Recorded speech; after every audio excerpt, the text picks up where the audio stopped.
Sa atong unang pagbasa, nagampo ang mga apostoles kuyog sa ilang mga kauban sa dihang gireport ni Pedro ug ni Juan ang nahitabo nila nga gipriso sila, gibauran sila nga di na gyud manabi, pasabot giwarningan na sila nga kon magbuhat sila sa ilang pagpanudlo, mopadayon sila, murag mahiagom sad sila sa gidangatan ni Hesus. Naagid na sa atong katilingban ang kanibang hulgaon ta sa authority nga wa kauyo nato. Nya unsa may ilang giampo, wa sila moampo nga Ginoo luwasan patya ni si Pilato o si Herodes. Wa sila mo ana. Unsa may ilang gisulti?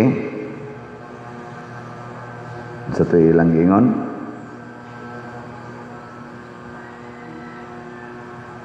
Niingon sila dire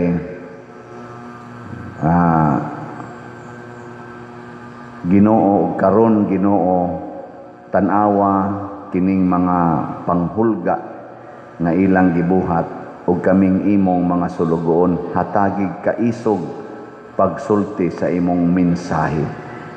Sunan gana ang ila hinong gipangayo nga di unta sila mahadlok mo padayon.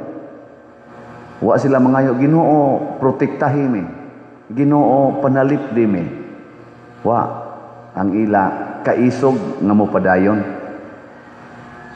Nilingay mong tupad ning na mopadayon ka nya mangutana man na unsay padayonon ingon palit og raffle ticket. Bahala nagwa na koy sudan, bahala nagwa na koy kanon, padayon kog palit og ticket.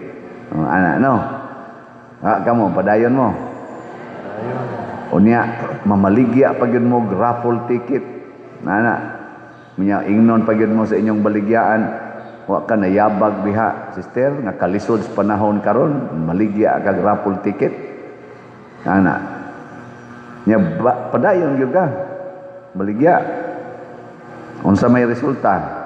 Nauyog kuno ang ilang nahimutangan, nikunsad ang Espiritu Santo nila ug matud pa diri ug silang tanan napuno sa Espiritu Santo ug nagwali sa mensahe sa Dios sa walay kukahadlok. Apil na ning atong patron, wa mahadlok, potol din liog. siya mo'y unang naputlag liog sa 12 ka apostoles. Kani atong patron Santiago apostol. Nya ganahan mo mosunod sa atong patron. Ingna kono na imong tupad, ingna okay ra nimo ikay unang putlas liog.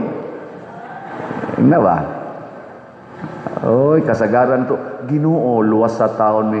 Ginoo ipaiway mis mga kadautan. Ginoo usba in taon ang kasing-kasing aning akong kontra aron dili ko nya dayunan og atake. Mao na itong ampo sayop din ang mga igsoon.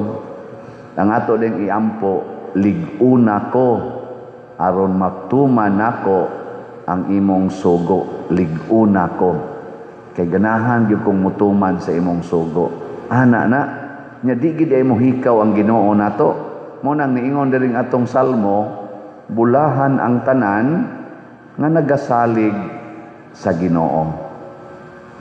Nya ningon Diyos Kristo, ug mosalig kanako tagaan ti kag bag-ong pagkatao. Mahimo kang bag-ong tao. O kinsa maning bag-ong tao, matud pa ni Kristo, bunyagan sa tubig ug sa Espiritu Santo. O kaning atong bunyag karon, mao bitan na kanang atong bunyag, mao na ang pagpalig-on sa atong bag-ong kinabuhi nga mga anak na tas Ginoo. Dili ning pagsigig simba, dili na kanang magsigig rosaryo, dili na siging pa-blessing anang mga scapular, saryuhan, asin, tubig, dili na mao atong makapalig-on nato. Kana bang makaingon ka nga bisag wa ning rosaryuhan, bisag wa ning scapular, bisag wa gani ning Bible, bisag wa gani ning mga asin og tubig, Ginoo, kung idili na ninako tanan, hinaot unta ang akong kasing-kasing magpabilin nga magsunod gyud sa imong kabubuton. Ana. Kay usay hadlukan ra kay tas tanan. Ala, bit-bit anang daghan king asin. Unya isabwag ko no kay para maayo siya sa iyang sakit. Ingnan Ginoo, lig-una ko Ginoo nga modawat sa akong sakit. Samas gibuhat nimo ngadto ni San Roque, gibuhat nimo ngadto ni Saint Teresa of the Child Jesus ug sa ubang mga santos nga nangamatay sa ilang sakit nga malipayon. Sakit na kay akong tuhod, Lord. Lig-una ko, dili ang tuhod kung dili ang akong pagdawat sa akong tuhod nga di na gyud mapiko. Ana. Lord, sakit kay akong gibati, colon cancer ning ako. Or unsa to nang sakit ko no aning atong presidente, diversion. Daghan ko nung diversions ba? Diversionalitis unsa to? Inana. Di ka mag-ampo nga Ginoo, tagaay kog malitang kwarta kay magpakimo ko ngadto sa pinaka-best yun na ospital kanang pinakamahal sa tibuok kalibutan aron maayo ko ning akong diversionisitis unsa na.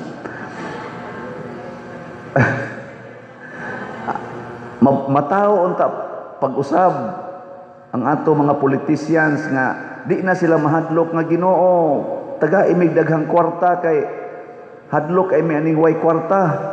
Mao ning mangawat gyud mi aning malita-malitab, taga imig higayon nga makakawat gyud mi. Dili unta inaana, moingon unta ni ato mga politicians, lig-una mi Ginoo nga makaalagad mi sa Pilipinas ug mauli ni namong mga kwarta nga among gikawat kay dako kay ni kadaot sa among katawhan. Dili ni sayon mapriso mi ani pero lig-una ko nga makauli ko ni ining kwarta. Ninduta ka no, igasunod adlaw magbaha na ang mga malita nga puno atong mga minilyon, bidilyong kwarta nya iuli nila og mosulti na sila, kami ang nagkawat. Nindota o sa inyong buhaton, pak to the max. Buksan dayon ang mga prisuhan, priso dayon silang tanan. Life sentence. Nya moingon dayon sila, daygon ang ngalan sa Ginoo. So, ninduta ka sa Pilipinas, no? May imagine ninyo? Sa inyong paminaw, muampo ka sila gingunan ng pag-ampo. Kamo gani, pananglitan asawa, niya imong bana nangabit, or imong asawa nangabit, ikaw bana, unsa may imong iampo, be?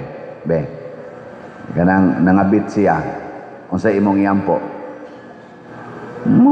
Dahil kag ingong Ginoo in town, lamdagi ang hunahuna o kasing-kasing sa akong bana, usba in town Ginoo nga muundang si ani iyang pagpangabit kay galisod gyud mig maayo sa among mga anak kay gibiya-biya na lang mi niya. Makaamgo unta siya Ginoo. Mao man gini ato. Sayop na. Ayaw na ana. Unsa may nimong iampo, Ginoo, lig-una ko nga makapadayon ko paghigugma sa akong bana nga nangabit. Maapil unta nako higugma hastang iyang kabit. Ginoo, lig-una ko.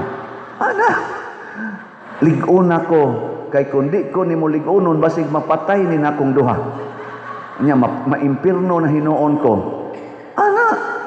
Mao tanawa di ba sunod adlaw ikakita nimo sa imong bana ug sa iyang kabit moingon dayon ka, hala Lord, mura man kog naluoy nila. Nya moingon dayon Ginoo, bago magugang nag-celebrate sa pista sa Divine Mercy. Di ba? Sana all. Nya makasmile din ka sa iyang kabit. Moingon ni kaday, diin day kagikan. Sada nagpalit ko tong sudan kay tuwa mang imong bana sa amo karon. Sa oy kana ganing ayo-ayo mo ha, enjoy, amping, Ninduta ka nimo no mura kag buang sa matas mga tao. Pero nindot ka sa matas Ginoo kay natawo ka na pag-usab. Kamao na kang mohigugma og kaaway. Kamao na kang mutabang og kaaway. kamao gani kang magpakamatay para sa imong kaaway. Di ba ningos Kristo? Love your enemies. You must be perfect as your heavenly Father is perfect. Oh.